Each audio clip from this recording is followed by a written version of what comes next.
Very good Monday to everybody. Thanks for clicking on to the European Outlook for the new working week. Hope you have had a good weekend. Did you have the chance to check out the live stream yesterday afternoon, or perhaps not? You can always check it back at your leisure if you did happen to miss last night's stream. So weekend, it's been rather turbulent. I'm sitting actually currently on the ferry in Belfast and about to head back over to Cairnryan and then make the long journey north up to home once again. So it's going to be another long enough day. It was busy yesterday, busy day today, but nonetheless continuing to bring you the content here on the channel. So this is the rainfall totals for the last 72 hours of Meteo. So you can see here two swathes of heavy precip. One across the northern half of the Republic of Ireland, Northern Ireland, and through the central swathe of Scotland, southern and central Scotland picking up the greatest totals here. Less in the way of heavy rainfall the further northeast you go,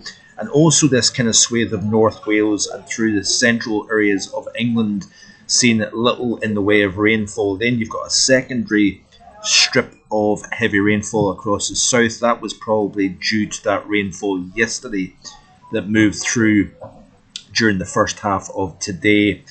But we have got a further spell of heavy rain to move in. We've got another frontal system moving in off the Atlantic later today and into the overnight period in tomorrow, Tuesday morning.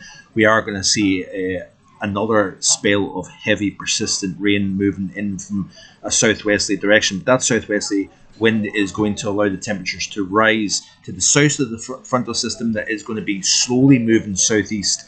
We're going to see the temperatures rising perhaps as much as 23 today, 25 tomorrow, and by the time we reach Wednesday, before that frontal system eventually moves south, we could see temperatures into the 28, 29 Celsius range by the time we reach Wednesday afternoon and the frontal system moves through. It will weaken. It's going to lose quite a lot of its moisture moving southeastwards, and then we will be back into something a little bit less warm. It looks as if the warmth, once again, like has been the story all summer long, will miss out the north of the UK and western areas as well. So western parts of the UK mainland and across Ireland and Northern Ireland really misses out on any kind of appreciable warmth, I'm afraid.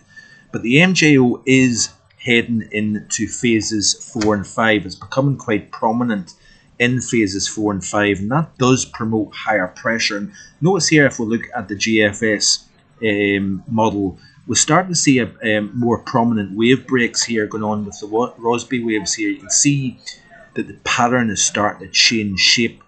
So we've got that deep trough currently over the northwest of the UK and northwestern Europe here. But you notice something changing as we move through the course of this work week, that heights are starting to build over the central North Atlantic, and with a change in the shape of the upper pattern over the western side of the North Atlantic, that is going to then have a downstream ripple effect, and it looks as if higher pressure is going to start to become a little bit more established as we progress through towards the late week and into the weekend here. If you notice, as we move towards the latter half of the weekend, you can see, or this work week should I say, we've got these little features here running through the mid-Atlantic ridge. It's changing the shape of the upper air flow. We've still got the negative here to the northwest of the British Isles, but we've got higher pressure across France and the southern UK. But it's this area close to the Azores that is now starting to kind of become a little bit more prominent, a little bit stronger. And with this feature here, both the one over the Davis Straits, one to the south, say kind of generally just to the east of Bermuda, that is sliding eastwards, and it's going to allow these two areas of high pressure, one over the Azores, one just to the southeast of Greenland, to join forces and then start to kind of build in. You notice here, as we play through, it starts to build. There's the deepening of the trough to the south of Greenland over the North Atlantic. You can see an overall change in shape, and that could be due to the forcing going on within the tropics, that eastward propagation of the MJO into the maritime continent. And then you notice here that we've got a very different story to what we've seen through the majority of August. Higher pressure to the north of the UK here, pick up a bit of an easterly flow potentially here, but heights are coming down to the west of the British Isles here. Heights are building over the UK and Ireland, notice here, and then we have this little cut-off low. As the high becomes more prominent to the north, we then force a low down between the Azores and Iberia here, if you notice. So things are going to become more unsettled and more fresher down across the western side of Iberia in general. So we're actually completely flipping the pattern on its head. High pressure now centered where low pressure has been so dominant, and now we've got an area of low pressure between the Azores and Iberia here. Let's have a look and see what the GFS ensemble is indicating here. But it doesn't look as if the modelling has backed off significantly on the potential of a significant surge of heat, if you notice here. So let's go back a little bit here. The internet is a little bit coming and going. I do apologise for that. And this deck is starting to fill up a wee bit, so it may be a little bit shorter than normal due to the fact that I don't necessarily want to be talking too much when I've got people all around me. You get a wee bit self-conscious as well. So this map is slowly loading up. By the way, this is the 90-day 2-meter temperature anomalies. So this is really from the end of May through to the 26th of August.